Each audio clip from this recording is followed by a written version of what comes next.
इस मूवी में एक अमेरिकन स्टूडेंट पेरिस जाता है। वहाँ वो जुड़वा भाई और बहन का दोस्त बन जाता है, लेकिन इन दोनों भाई और बहन के बीच का रिश्ता बहुत ही अजीब होता है। इसके बाद इस मूवी में क्या होता है हम इस वीडियो के माध्यम से आपको बताएंगे। कुछ मूवीज़ ऐसे होती है जिसमें बाहरी दुनिया अपने अंदर के कैरेक्टर को प्रभावित करती है और यह मूवी उन्हीं में से एक है। वेलकम टू हॉलीवुड एग्जामिनेसिस। आज मैं आपको एक मूवी एक्सप्लेन करने वाला हूँ जिसका नाम है द ड्रीमर, जो 2003 में रिलीज़ हुई थी। तो चलिए शुरू करते हैं। इस मूवी की शुरुआत में हम एक इंसान को देखते हैं जिसका नाम मैथ्यू है, जो कि इस मूवी का मेन कैरेक्टर है। मैथ्यू अपनी पढ़ाई पूरी करने के लिए पेरिस जाता है। मैथ्यू को मूवीज़ बहुत पसंद है। उसने अब तक बहुत सारी मूवीज़ देखी है और उसे मूवीज़ के बारे में सब पता रहता है। और मैथ्यू की इसी पसंद के कारण वो एक दिन दोनों जुड़वा भाई बहन से मिलता है जिनका नाम इज़ाबेला और थील है। वहाँ स्क्रीनिंग की कोई पाबंदी नहीं थी, इसीलिए वहाँ सभी मूवी देखने के लिए बाहर खड़े थे। मैथ्यू भी यहाँ आया था। इज़ाबेला गेट के सामने खड़ी थी। जब मैथ्यू वहाँ गया, इज़ाबेला ने बात की और कहा, अक्सर तुम्हें देखती हूँ लेकिन तुम हर बार अकेले ही नज़र आते हो। मैथ्यू इज़ाबेला को बताता है कि वह अमेरिका से आया है, इसीलिए उसके यहाँ कोई दोस्त नहीं है। और फिर इज़ाबेला अपने भाई थील को मैथ्यू से इंट्रोड्यूस कराती है। इसके बाद वो मूवी के बारे में बात करने लगते हैं। इसी के साथ मैथ्यू, इज़ाबेला और थील का रिश्ता मजबूत होते जाता है। फिर अचानक वहाँ पुलिस आ जाती है और वह तीनों वहाँ से भाग जाते हैं। वह तीनों पेरिस के रूट पर रात तक बातें करते हुए घूमते हैं और मैथ्यू को ऐसा लगता है कि उसे दो अच्छे दोस्त मिल गए। जब मैथ्यू घर जाता है, वह अपनी माँ को एक खत लिखता है और वह बताता है कि उसने यहाँ दोस्त बना लिए हैं और वह बहुत खुश है। दूसरे दिन सुबह मैथ्यू को थील का फ़ोन आता है और थील मैथ्यू को रात के खाने के लिए इनवाइट करता है। मैथ्यू शाम को उनके घर जाता है। उनका घर बहुत ही बड़ा और आलीशान है। इज़ाबेला मैथ्यू को अपनी माँ से मिलाने के लिए ले जाती है और बाद में अपने पिता से भी मिलाती है। इज़ाबेला के पिता एक पोएट है और जब वे खाना खा रहे होते हैं, इज़ाबेला के पिता उन्हें कुछ बता रहे होते हैं, लेकिन मैथ्यू उनकी बातों की तरफ ध्यान नहीं देता और ये इज़ाबेला के पिता देख लेते हैं और मैथ्यू को पूछते हैं कि तुम क्या सोच रहे हो। मैथ्यू पहले तो कुछ नहीं कहता, लेकिन जब इज़ाबेला के पिता उसे फोर्स करते हैं तो मैथ्यू कहता है, मैं इस लाइटर को देख रहा था। इस लाइटर और सराउंडिंग में एक सिमेट्री है। इस लाइटर में एक धुन है, जैसे कि यह किसी के स्वागत की धुन हो। जैसे ही थील के पिता यह सुनते हैं, वह मैथ्यू की बात से बहुत प्रभावित होते हैं। दरअसल इज़ाबेला के पेरेंट्स इस घर में नहीं रहते। जैसा कि आपको बताया गया था, इज़ाबेला के पिता एक कवि है, इसीलिए उनका ज़्यादातर समय बाहर घूमने में जाता है। इसका मतलब यह है कि थील और इज़ाबेला इस आलीशान घर में अकेले ही रहते हैं। उस रात इज़ाबेला के पिता एक चेक साइन करते हैं और चले जाते हैं। रात काफ़ी हो चुकी है। इज़ाबेला मैथ्यू को किस करते हुए पूछती है, क्या आज रात तुम यहीं रुकोगे? और मैथ्यू वहाँ रुक जाता है।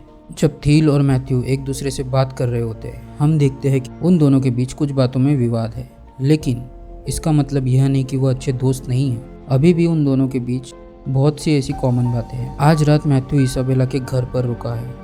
रात को जब वह बाथरूम जाता है, वह थील के रूम में देखता है कि इज़ाबेला और थील पूरी तरह से नेकेड बिस्तर पर सो रहे हैं। मैथ्यू को यह बात काफ़ी अजीब लगती है और वह सोने चला जाता है।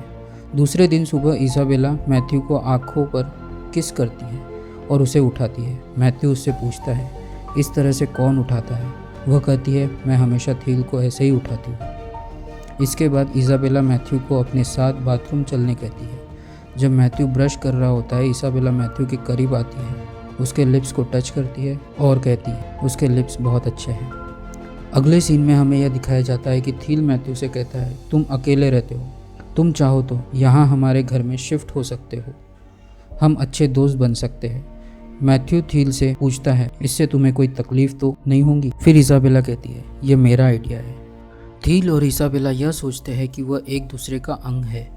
जब इज़ाबेला और थील पैदा हुए थे, तब उन दोनों की बॉडी एक दूसरे से कनेक्टेड थी, इसीलिए उन दोनों को किसी बात की शर्म नहीं आती है। मैथ्यू को लगता है कि थील और इज़ाबेला के बीच फिजिकल रिलेशनशिप है, लेकिन ऐसा नहीं है।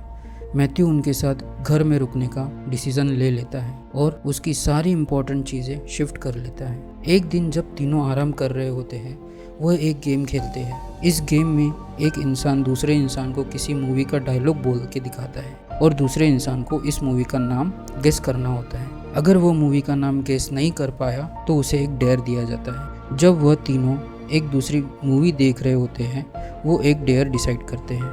जो इस मूवी में दिखाया जाता है उसमें यह दिखाया जाता है कि तीनों लोग एक आर्ट म्यूजियम में भाग रहे होते हैं, लेकिन मैथ्यू कहता है कि अगर मैं पकड़ा गया तो मुझे अमेरिका भेज दिया जाएगा।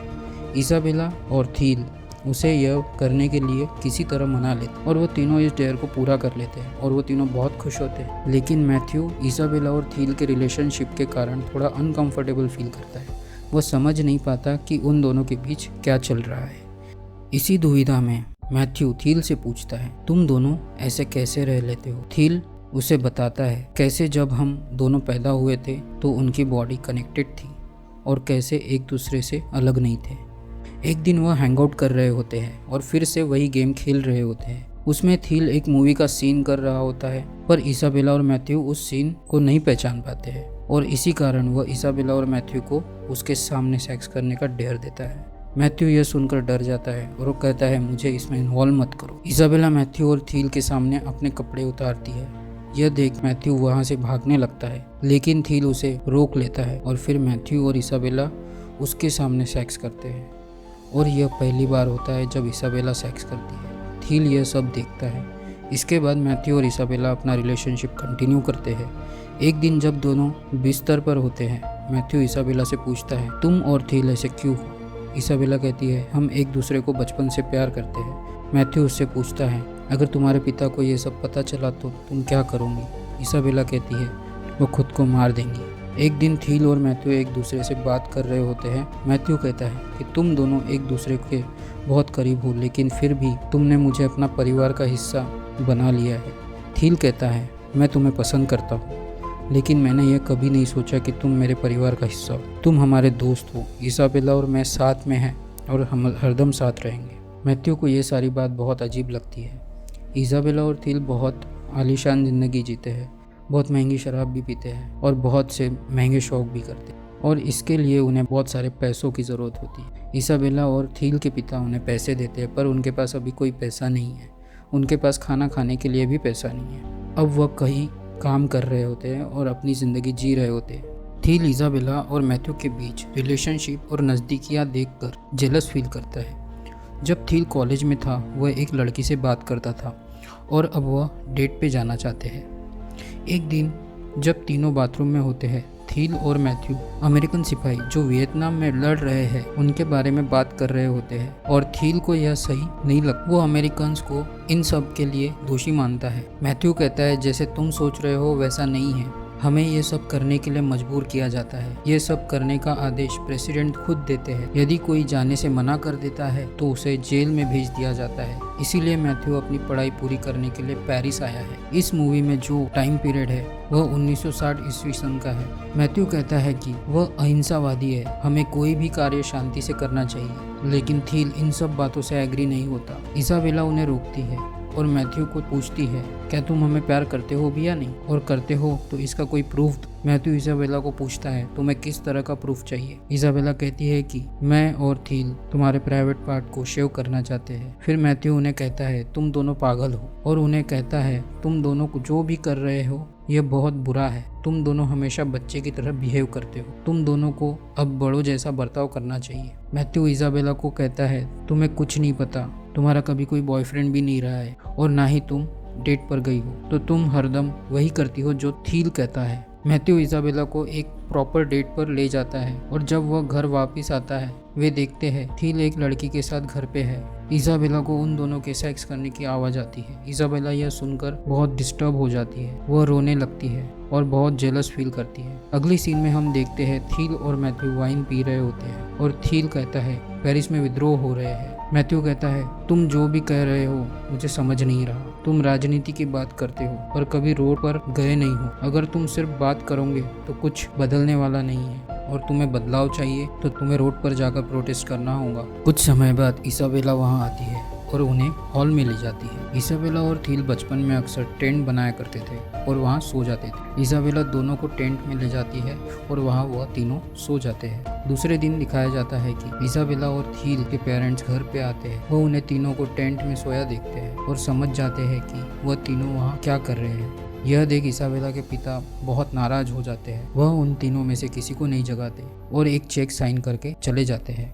इसाबेला सुबह काफ़ी लेट उठती है। उसे वह चेक मिलता है। वह समझ जाती है उसके माता पिता यहाँ आए थे। इसके बाद इसाबेला कभी अपने माता पिता से आमने सामने बात नहीं कर सकी। उसको इस बात का बहुत बुरा लगता है। वह किचन में जाती है और पूरे घर को गैस पाइप की मदद से उड़ाना चाहती है। वह गैस पाइप खोल देती है, लेकिन नीचे रोड पर लोग प्रोटेस्ट कर रहे हैं और अचानक एक पत्थर खिड़की का कांच तोड़कर अंदर आता है। मैथ्यू और थील भी उठ जाते हैं और प्रोटेस्ट को ज्वाइन करते हैं। पुलिस प्रोटेस्टर के सामने खड़ी होती है और प्रोटेस्टर को रोकने की कोशिश कर रही होती है। थील डिसाइड करता है कि यदि हमें बैरियर तोड़ना है तो हमें हिंसा को अपनाना होगा। वो पुलिस पर पत्थर से हमला करना चाहता है। मैथ्यू थील को रोकने की पूरी कोशिश करता है पर रोक नहीं पाता और इसाबेला भी थील के साथ ही जाना चाहती है। मैथ्यू इस प्रोटेस्ट में भाग नहीं ले सकता क्योंकि वह एक आउटसाइडर है, इसीलिए वो प्रोटेस्ट में भाग नहीं ले सकता। जब पुलिस सभी प्रोटेस्टर की ओर बढ़ती है, सभी प्रोटेस्टर भी भाग जाते हैं और इसी के साथ मूवी का भी एंड हो जाता है। लेकिन हमें मूवी के एंड के बारे में कुछ बताना है। थील और इसाबेला जुड़वा भाई और बहन है। जब वह पैदा हुए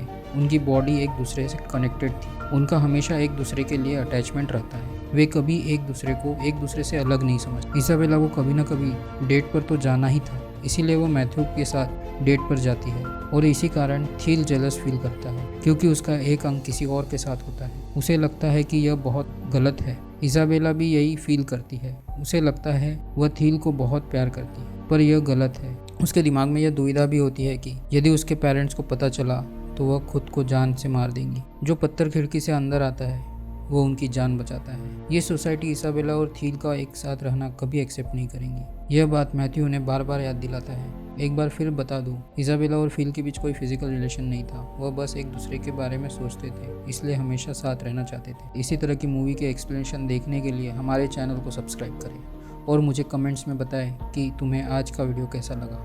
थैंक यू।